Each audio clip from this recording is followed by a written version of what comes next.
Imagine for a moment that reality is not as solid as it seems. The chair you're sitting on, the walls around you, the money in your bank account. What if all of it is more like a projection, a probability field waiting to be shaped, rather than a fixed, unchangeable truth? Quantum physics hints at this. Mystics have whispered it for centuries, and deep down, you've probably felt it too. That strange sense that your thoughts, your emotions, your inner state somehow ripple out and meet you in the world. Today we're diving into quantum manifestation, not the wishful thinking kind, but the deeper science of how your emotions reshape reality itself. Now, let's be real. You've probably heard the term manifestation thrown around everywhere. Think it, believe it, receive it. Simple slogans on vision boards. But if it were that easy, wouldn't we all already be living in paradise? People visualize wealth and yet stay stuck in financial struggle. They imagine love, but keep finding heartbreak. So what's really happening here? The truth is, reality doesn't give you what you think about. It mirrors who you are being. Quantum physics shows us that everything is energy, existing in a field of probabilities until observed. Your body, your phone, even your thoughts. They're made up of particles that are mostly empty space. And here was the wild part. Those particles that solidify into a definite reality until they re-observed. This is called the observer effect, and it's not just a lab experiment. It's a mirror of your daily life. You are the observer, and your focus, your emotional state, is constantly collapsing possibilities into one lived experience. Think of it like a cosmic radio. Infinite stations are broadcasting. Abundance, love, creativity, success, peace. But the station you experience is the one you're tuned into emotionally. You don't get jazz music by cranking up the volume on the rock station. You have to change the dial. In the same way, you don't create a new reality by forcing affirmations on top of stress, fear, or doubt. You shift your state, your emotional frequency, and the external world begins to align. Take someone like Maya. For years, she was stuck in cycles of scarcity. No matter how many vision boards she made, the bills piled up. But something shifted when she began to embody a different version of herself. She didn't just think rich, she carried herself as if she were already free. She stopped avoiding her bills and instead opened them with a sense of power, telling herself, "I'm capable, I've got this." She started dressing with a little more pride, speaking with more certainty. Within months, opportunities she'd never noticed before began showing up. A promotion at work, a new freelance gig, even a gift from a relative that cleared one of her debts. It wasn't magic, it was mechanics. Her internal shift tuned her into a new frequency, and reality responded.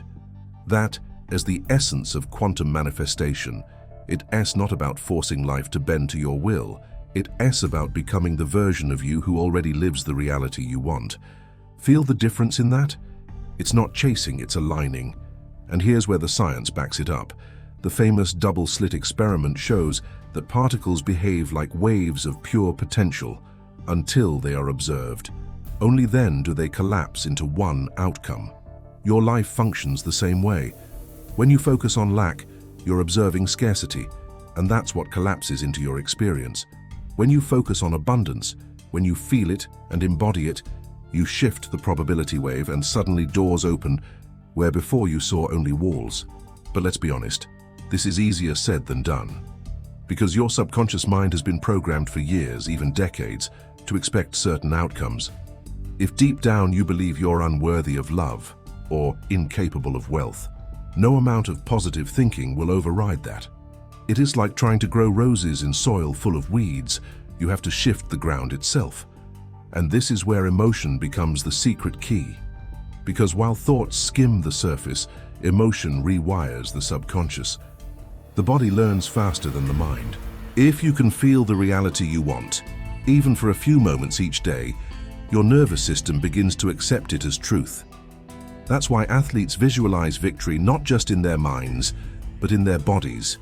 They imagine the sweat, the movement, the celebration. Their bodies rehearse success until the brain can't tell the difference between imagination and reality. You can do the same with any desire. Pause here for a second and reflect. What version of yourself are you rehearsing each day without even realizing it? The stressed version, the doubtful one, the one always bracing for disappointment? Or are you rehearsing the you that already has what you want, the calm, confident, magnetic version? If you want to test this, start small. Imagine something as simple as finding the perfect parking spot. Before you arrive, embody the feeling of ease, of certainty, as if it's already there.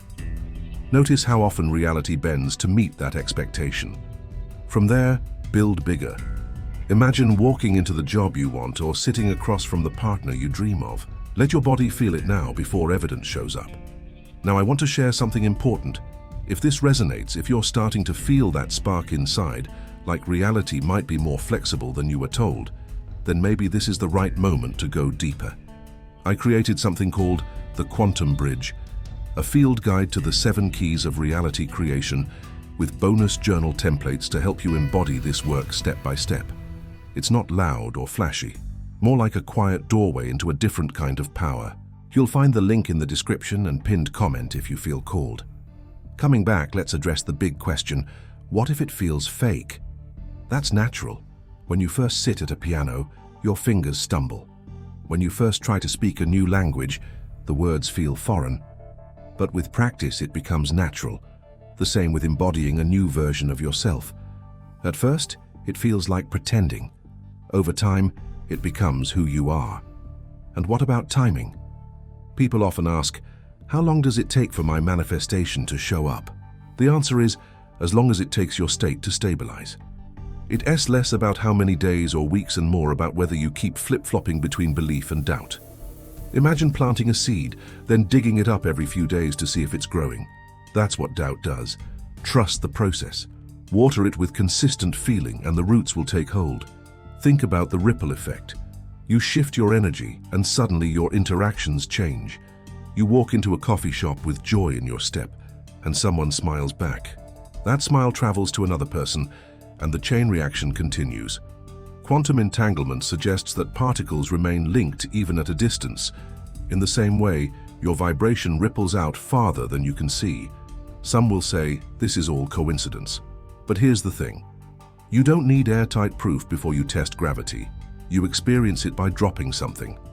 Manifestation works the same way. Try it. Assume a small win, like receiving a kind message, and watch how often the universe answers. If this stirs something in you, make sure you're subscribed with the bell on. Because the journey we're on isn't just about information, it's about transformation. Each video is another key to help you unlock the reality waiting for you. So here is the final takeaway. You are not a passive passenger in reality. You are the creator. The field is listening, and it responds not to your wishes, but to your being. Choose abundance. Become it. Let your emotions rehearse it until reality has no choice but to mirror it back. Here's your challenge. Pick one desire and embody it fully for the next 7 days. Journal how you feel, notice the small shifts, and share them in the comments so we can inspire each other. Remember, you're not waiting for reality to change. You are changing and reality will follow. So, what version of you will you choose to become this week? Be infinite.